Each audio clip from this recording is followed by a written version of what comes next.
Ate, kuya, sa inyo. Isang pamilya sa General Santos City. Paulit-ulit na naging biktima ng karahasan. Ang inang si Ivy Joy Cabrera, 30 years old, biktima ng pagmamalupit. Uy, okay, makailam dito! Habang ang kanyang mga anak dumanas ng pananakit at pambubugbog.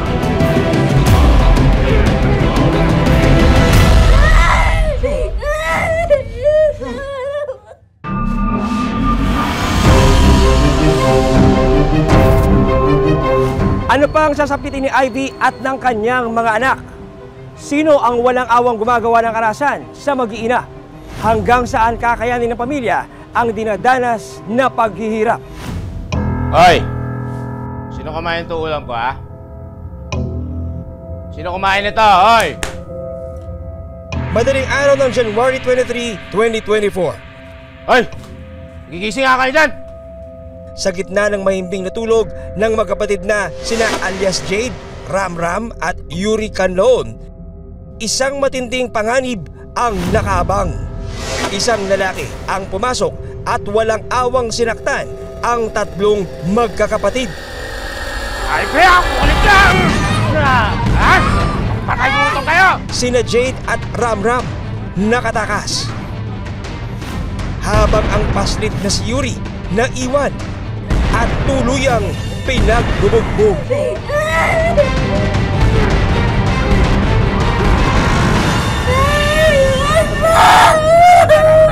At iniumpog pa ang ulo. Hindi pa nakontento ang suspect. Ang batang lalaki tila ginawa pang unan ng suspect. Yung bata unconscious na, kaya ginawa niyang higaan or unan yung bata sa tiyan. Pero wala na, bali na yung dalawang shoulder ng bata. Ano ang kanyang motibo sa pananakit sa batang si Yuri? Makaligtas kaya ang bata sa matinding kapahamakan? O ikaw, Yuri, ha? Takaw ka eh. Ano sa'yo? Hot silog tay, chicken silog, saka barbecue silog. Wow. Gusto mo patagdagan, ha? Anak, isa-isa lang. Hindi mo mauubos lahat yan. Hindi. Okay lang yan. Ngayon lang naman tayo kakain sa labas, eh. Kuya, kunin mo na lahat ng sinabi niya. Salamat, tay! Naman. Ayan, kaya ka bumobotsyok eh. Hindi, ah! Sa apat na anak ng magka-live-in na sina Ivy at Roy, si Yuri raw ang pinakapaborito ng kanyang amang si Roy. Malambing at masayahin kasi si Yuri. Makatatay rin ang paslit, kung kaya naman talagang malapit ang bata sa kanyang ama.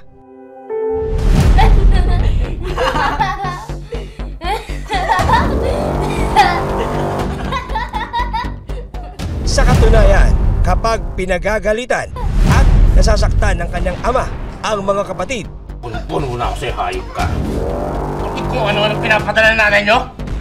Sa kanila ko nakikinig, ha? Ha? Tay, wag! Wag! Hindi na po kami magiging maingay! kaunting pagpigil lang daw ni Yuri kay Roy ay titigil na ito sa pananakit. Kaya naman, laking gulat ni Ivy nang malaman ang malagim na sinabi ng kanyang pinakamamahal na anak na si Yuri. Makikita nga natin dito yung litrato, dalawang mukha ni Yuri, 9 taong gulang na bata. Sa bandang kaliwa, makikita natin yung kanyang sitwasyon nung siya ay maayos pa, masiyahin. Samantalang dito sa may bandang kanan, yung malaking pagbabago. Ang malungkot pa sa litratong ito, makikita natin sa litrato, ginawa pang unan ang katawan ng paslit. Ayon kay Ivy, maging siya nakaranas ng pagmamalupit at pananakit. Araw-araw na yung inom na yun, ah. Kwento pa ni Ivy, kahit nagdadalang tao. Ano ba? Muntik na akong tamaan, ah! Isa pa, tatama ka na talaga. Bakit? Bawal ka na ba sitahin at pagsabihan? Inuubos mo yung pera mo sa alak, imbes na... Talaga. Nakatikim siya ng pananakit mula sa mismong kinakasama na si Roy. Taka na!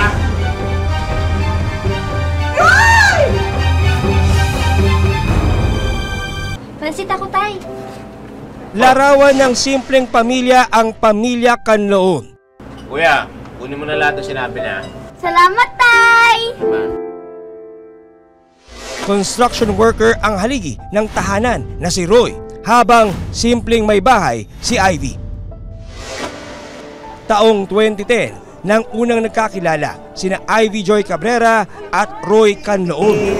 Pasensya ka na, medyo na-late ako ha. Wala kasi. Pre, sino yung dumating na?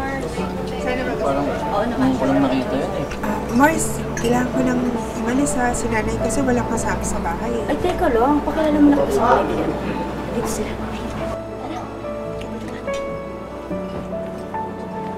Ayan. Nga pala. Roy, Ivy. Ivy, si Roy.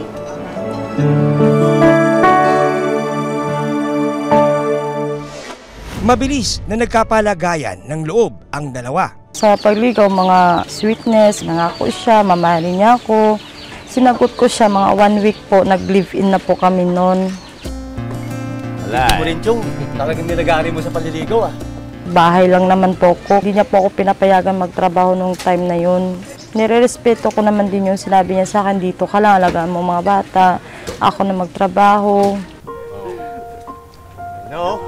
Ang aga-aga, parang nakakarami na kayo agad ah. Nung una, naging maayos ang relasyon ni na Ivy at Roy. Kwento ko lang kasi sa tropa yung love story natin, di ba? Kung paano ka na-love at first sight sa akin. Ewan ko sa'yo, amoy alak ka na naman. Ay, makakarami na naman kayo niyan. Pero nang magsama sa iisang bubong, dito na raw lumabas ang tunay na ugali ni Roy. Kwento ni Ivy, pampalipas oras daw ni Roy ang alak. At kapag nakainom na ng alkohol, nagbabagong anyo raw ang kanyang kinakasama. Baka magdilim yung paningin ko sa'yo. Sige! Ano? Tigil nga kayo kung hindi pa babarangay ko kayo. Ayon pa kay Ivy, may pagkakataon na kailangan niyang sumugod sa pinagtatrabuhan ni Roy dahil napapaaway ang kinakasama. Oh, ano? Ano? Ha? Asan tapang mo? Oh. Pati nga yung sarili niyang pamilya, alam nila kung gaano ka hilig manggulo talaga si Roy. Hindi lang sa mismong pamilya niya, pati sa mga kapitbahay nila. Asan? Asan? Sa susunod, tutulungan na talaga kitang hayop ka. Sige! Sa paglipas ng mga araw, tuluyan na ngang nagbago ang pakikitungo sa kanya ni Roy. Ayon kay Ivy, nagdadalang tao siya noon sa kanilang panganay na si Jade nang lumala ang pagiging mainitin ng ulo ng kinakasama. Siya lang po kasi hindi nakikinig kahit mali niya na gusto niya siya yung laging tama. Ang simpleng panduduro ng kanyang mister sa kanya noon, Araw-araw na yung inom na yan ah.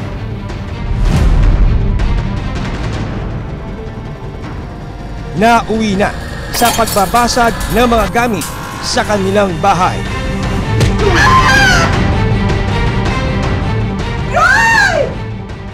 Minsan, sinasampal niya ako, ma'am, sinusuntok niya yung tiyan ko. Binabaliwala ko lang yung pong sakit. Layuan mo ang anak ko! Kaya kong buhayin mag-isa ang pamilya mo! Naturingan ka pa namang ama? Wala kang silbi! Nay, baka pwedeng pag-usapan lang namin mag-asawa to. Ha? Hindi naman daw nagkulang sa pangaral ang ina ni Ivy.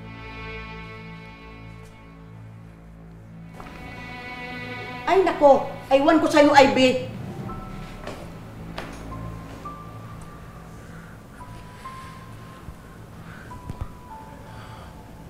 Ivy, tawarin mo na ako, ha? Sinasaway siya ng magulang niya, hindi siya nakikinig. Parang sa point na ako pa yung mali na pinagsabihan ko siya na mag-stop na mag-inom. Mahal na mahal kita. Pasensya na. Ba nagawa ko? Ivy. Nagawa ako sa'yo. Pasensya na. Tuwarin mo ako. Ha? Para sa anak natin, ha? Pero hindi sukat akalain ni Ivy na maging ang kanyang mga anak matitikman ang bigat ng kamay ng kanilang ama. Saan hahantong ang pananakit ni Roy sa kanyang pamilya?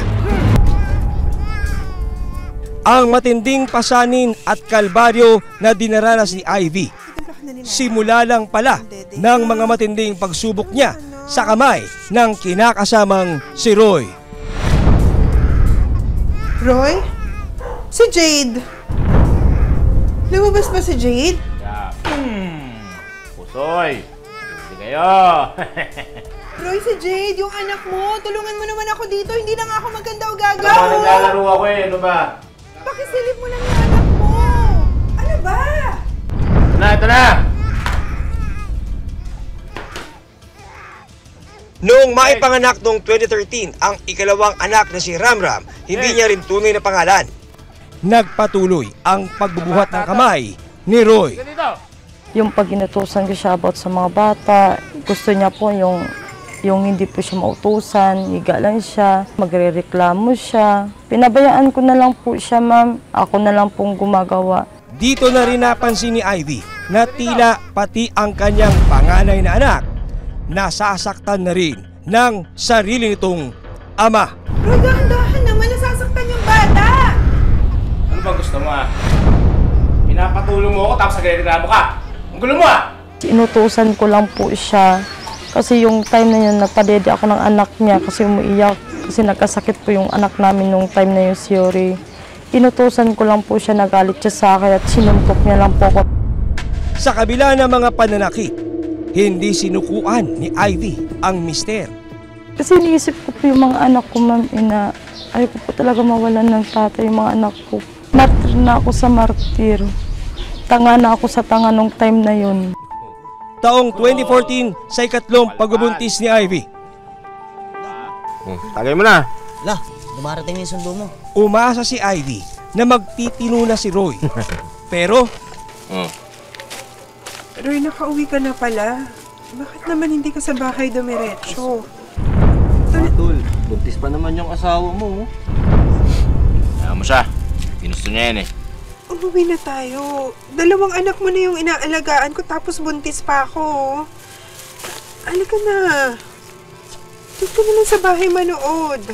Sige. Tara na, tara. Sige, tara na. Gusto mo eh, tara na. Halik mo eh. Tol, easy ka lang. Trato ko parang bata eh. Bakit ba? kahit sa harap ng mga kaibigan o kasamahan sa trabaho, nagagawa na niyang saktan si Ivy. Dito ha. Sige na. Ha? Sawa kong makulit. Ha? What? Ano? Gusto mo na umuwi? Tara, uwi na tayo. Tol. Uwi na tayo. Gusto mo umuwi. Liz! Binabaliwala ko lang po yung lahat kasi naawa ako sa mga anak ko. Mag-uwian siya, ma'am. Inuuntog-untog niya yung ulo ko. Tiniis ko yun. Tama na, nakaubos ka na ng isang pichili.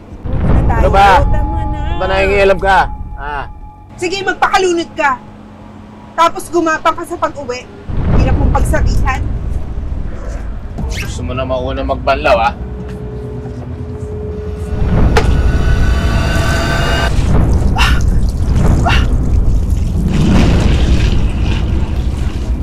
Makakalaya pa kaya si Ivy sa paghihirap na dinaranas sa kamay ng kinakasama? Ubus mo yung pera mo sa alak, imbis na... Roy! Roy!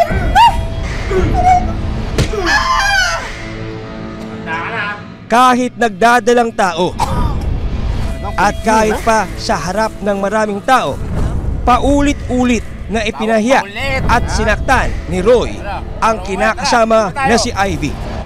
Sa loob ng 9 na taon, tiniis ni Ivy ang pananakit ng mister sa pag-asang balang araw magbabago ito. Gusto mo na mauna magbanlaw, ha? Pero sa kabila ng pagtitiis ni Ivy,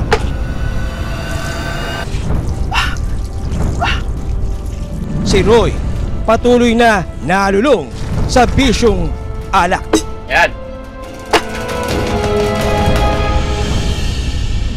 Sa Sa kabila ng mga dinanas na pananakit ni Ivy sa kamay ni Roy, Kahit naman ako konti eh. Ha? Hindi na maulit yun. ni minsan, hindi raw niya naisip na hiwalayan ang kinakasama.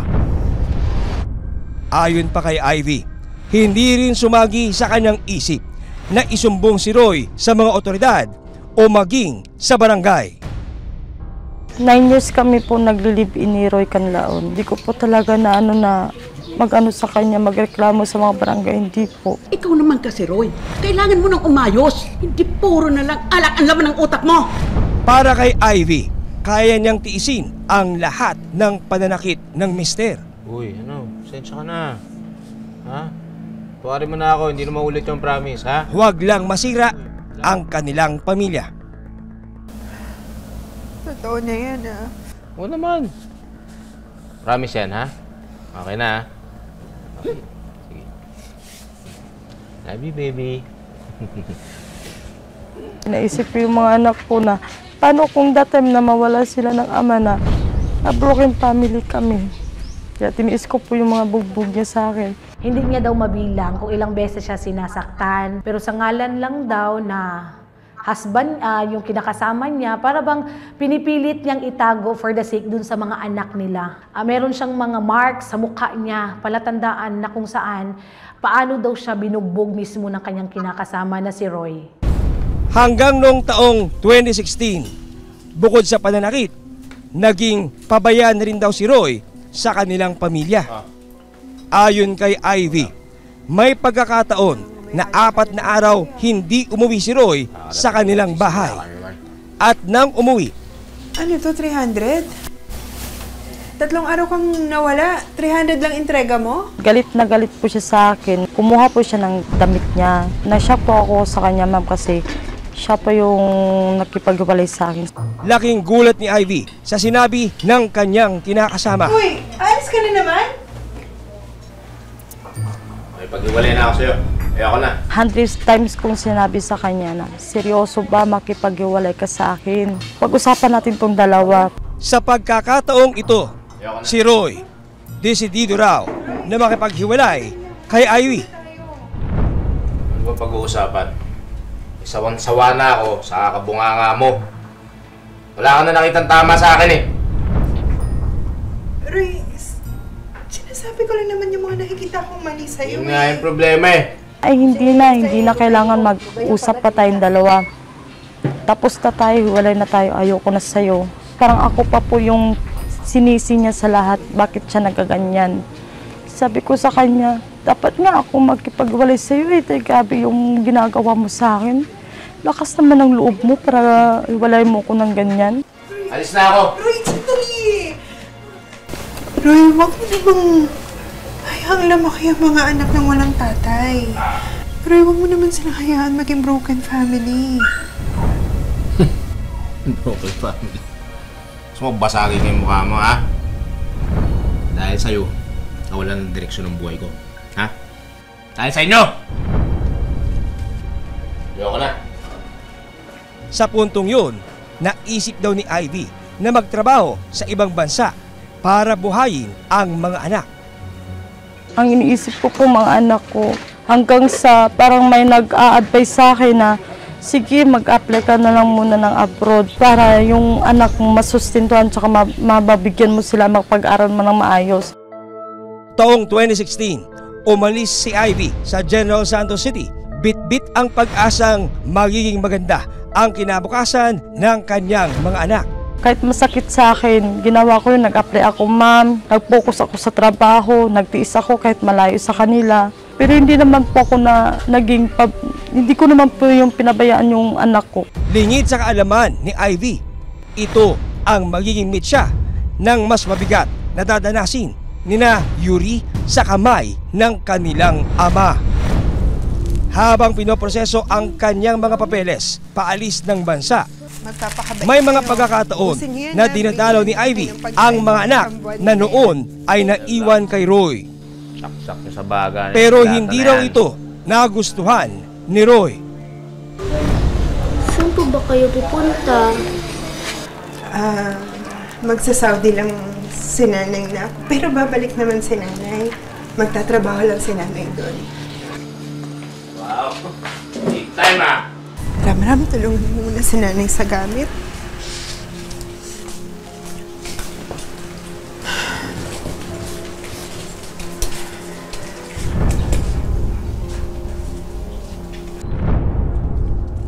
Tapos lang, nagsustento po ako noon, ma'am. Hindi pa tanggapin ng tatay kasi daw ang binigay ko lang daw, grocery at saka bigas. Sinabi niya pa sa akin ng ex ko, isaksak ko daw yung sa bagay. Yung pera ko, sinabi niya sa akin. Taong 2017, natanggap bilang domestic helper sa Saudi Arabia si Ivy. Tiniis ni Ivy ang pagkawalay sa mga anak para sa kanilang kinabukasan. Hello, Nay! Miss na po kita! Nay, natanggap na po namin yung padala nyo. Nay, kailan kayo uwi? Shh! Kayo maingay kasi natutulog yung amo ko eh. Makakauwi din si nanay. Hintayin niyo lang. Kumusta na kayo? Miss na miss ko na kayo. Okay naman, Nay. Masaya naman. Nay, kunin nyo na po kami dito. Buong akala ni Ivy, nasa maayos na kalagayan ang kanyang mga anak. Basta, Nay, pasalubong namin, ha? Oo naman, makakalimutan ko ba naman yun? Ivy! Where are you? Get in here! Ivy! Anak, sige na. May kailangan gawin si nanay ha. Mag-ingat kayo dyan. I love you, I love you. Bye-bye, Nay! Bye-bye! Lingid sa kanyang kaalaman, pinagmamalupitan daw sila ng sariling ama. Mabola naman kayo sa nanay nyo. Hindi na kayo babalikan yan. Ang init ng ulo noon ni Roy na ibinubuntun kay Ivy, mga anak na niya ngayon ang dumaranas. Linis naman kami linis tayo ah. Wala na kami ibang ginawa kundi maglinis. Hoy! Sumasagot ka ha? Ano? Ha?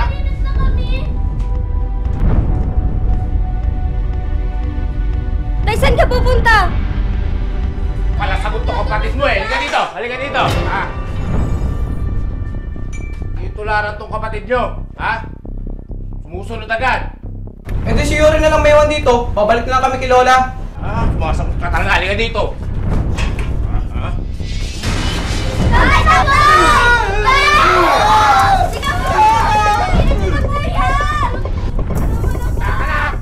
Hindi naman po nagsusumbong yung mga anak ko, ma'am. Ang sinasabi lang naman, pinapalo. Parang tahimik lang po sila pumupunta dito. Yung anak ko si Yuri, di yung nagsusumbong na ganito, ganyan sa ginagawa ng tatay niya. Matapos ang 2 taon sa Saudi, umuwi ng Pilipinas si Ivy. Agad dumiretso si Ivy sa bahay ng dating kinakasamang si Roy, kung saan nakatira sina Yuri at mga kapatid nito. Pero pagdating ni Ivy sa bahay ni Roy, hindi ipinaharap ni Roy sa kanya ang kanilang mga anak. Halika na, Pasok kayo dyan! Pasok kayo dito! Pasok kayo! Pasok! Pasok! Roy! Roy, palabasin mo mga bata. Roy! Ang ginagawa mo rito? Pinauwi ako ng amo ko. Ba't ayaw mong palabasin ng mga bata? Inabandon mo na sila, diba? Akin na sila. Hindi mo na sila pwede makita. Tapos pumunta ako doon, ano pa ako sa kanila, ma'am, na pwedeng hiramin ko muna yung mga bata. Ay ayaw po nila pahiram sa akin. Hindi pwedeng makita. Anak, halika na. Halika na. Ang dami kong pasalubong sa inyo. Hindi na sila pwede makita. Roy! Roy, hayop ko! Palabasin mo mga bata, Roy! Rob! Roy, palabasin mo mga bata! Yuri? Jade? Roy, palabasin mo mga anak ko! Lumapit po ako sa barangay, naghingi po ako ng tulong kung anong advice at ano pang maitutulong nila sa akin para mahiram ko po yung mga bata. Abangan sa susunod na Sabado. Sir, inabandon niya na mga anak namin sa akin. Ha? Malamang may karapatan ako hindi pakita sa kanya mga anak ko.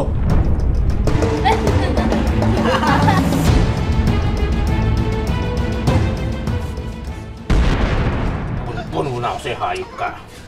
Bakit kung ano-ano pinapadala ng nanay nyo? Pinabayaan niya lang daw. Paglasing, pinapalo niya mga anak ko. May mga kitbahay po din pong witness to na ganyan po, pinapalo niya po yung mga anak ko.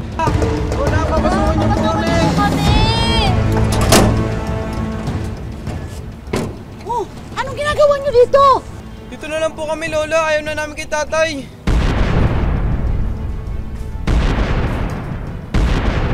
Takas-takas kayo, ha? Akala nyo, di ko kayo mahanap. Sa pagkakataong ito, lalong tumindi ang pagmamalupit ni Roy sa kanyang mga anak.